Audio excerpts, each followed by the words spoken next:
Bonjour à tous, bienvenue à ce tuto. Ce matin, je vais me faire le plaisir de vous expliquer comment synchroniser deux sons dans un montage.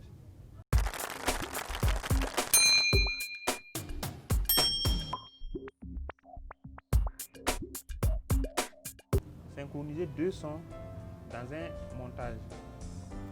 D'abord, les hypothèses. Quelles sont les hypothèses qui vont t'amener à répondre à cette question? Comment synchroniser deux sons dans un montage? La première hypothèse, c'est quand on filme avec deux caméras. Et maintenant, on veut synchroniser les images et le son des deux caméras.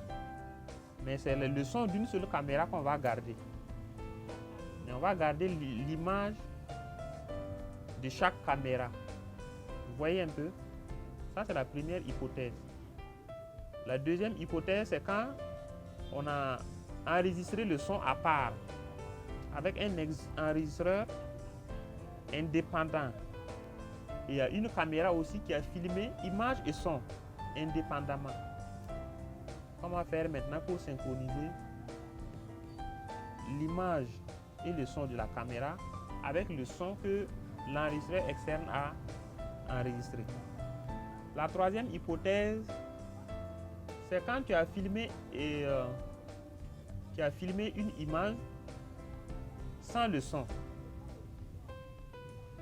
Genre, tu as filmé une activité, mais ta caméra a pris uniquement l'image. Arrivé au studio, tu te rends compte qu'il n'y a pas le son. D'accord? Tu n'as pris que l'image, mais heureusement, il y a le son à quelque part.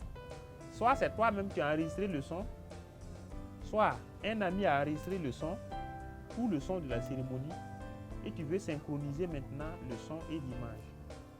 Vous voyez ces trois hypothèses. L'hypothèse où c'est deux caméras, tu es allé filmer avec deux caméras.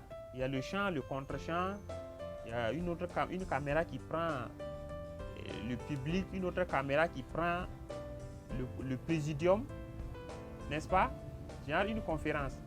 Mais quand le conférencier dit quelque chose, puis les gens sont contents, ils applaudissent là.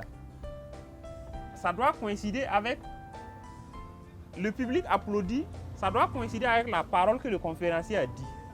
Si tu veux synchroniser les deux images, il ne faut pas le conférencier est toujours là en train d'expliquer une idée et dans le montage, on voit que le public est en train d'acclamer. Ce n'est pas synchronisé. On voit que le public est en train d'acclamer. Ce n'est pas synchronisé. Il y a des gens qui sont perdus, ce n'est pas grave. Ça ne concerne pas tout le monde d'ailleurs. Ça concerne ceux qui connaissent déjà au moins quelque chose. Donc, qu'est-ce qu'il faut faire?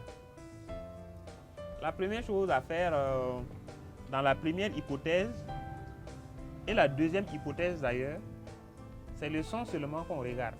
On s'en fout de l'image. C'est les deux sons là qu'on regarde. C'est-à-dire les deux caméras ont filmé le son et l'image. On s'occupe du son des deux caméras. Dans la deuxième hypothèse, la caméra a filmé l'image et le son et il y a eu un enregistreur externe qui a filmé le son. Donc on s'en fout de l'image, on regarde les deux sons, on synchronise les deux sons. Donc une fois que les sons sont synchronisés, l'image automatiquement est synchro. La question revient maintenant à comment synchroniser deux sons. Pour synchroniser deux sons, il faut prendre l'un des sons comme repère. Et le deuxième son, c'est le son où tu vas faire maintenant la recherche. Le premier son qui est le repère, tu n'as pas besoin de réfléchir. Tu prends une position au hasard. Pendant le son, tu t'arrêtes, tu prends un moment qui te plaît, dont tu vas te rappeler facilement. Genre, si dans le morceau de son, il y a ce son par exemple, ce que je viens de dire là, il y a ce son par exemple, il y a ce son par exemple. Je décide de couper, il y a ce son par exemple. Donc j'ai divisé exemple en syllabes.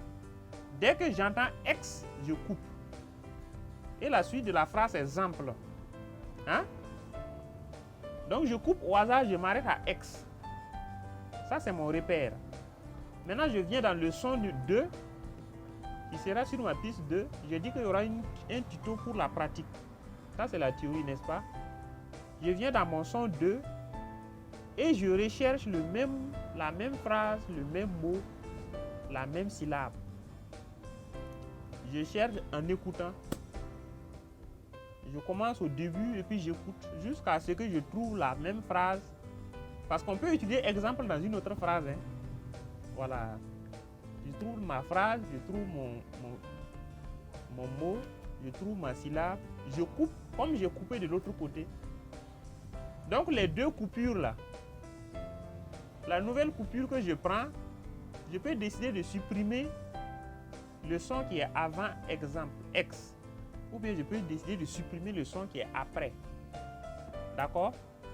Maintenant, je prends le morceau que je viens d'avoir là et je le tire pour venir le synchroniser avec là où j'ai coupé au niveau de mon son 1.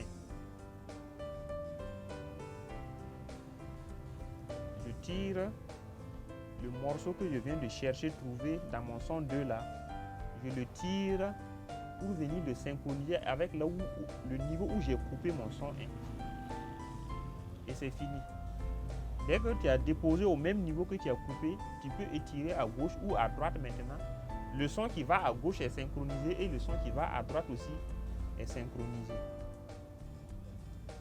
Ce qui est très important ici, pour être juste, c'est la syllabe où tu t'arrêtes. Si tu t'arrêtes à un mauvais lieu où il y a une pause, genre même le mot pause. Si je dis pause et puis on vous dit de vous arrêter à la fin de pause là, tu ne sais pas où t'arrêter. Pause. C'est long. Mais si je t'arrête à un endroit précis, tu as la chance d'être précis. C'est tout.